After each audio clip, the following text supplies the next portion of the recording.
আজকে জানো তো একদম নতুনভাবে বাঁধাকপি রান্না করব। এরকমভাবে আমি কখনো বাঁধাকপি রান্না করিনি।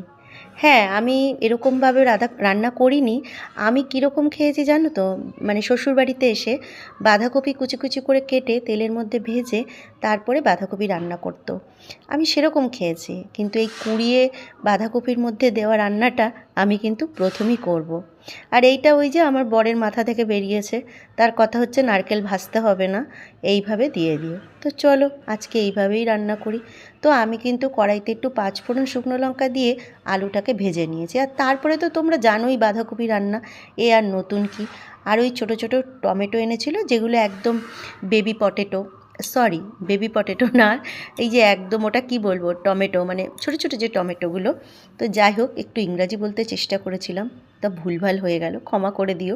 তো যাই হোক, দেখো বাঁধাকপিটা একদম কষানো হয়ে গেছে, আর তার মধ্যে কিন্তু আমি দিয়ে দিয়েছিলাম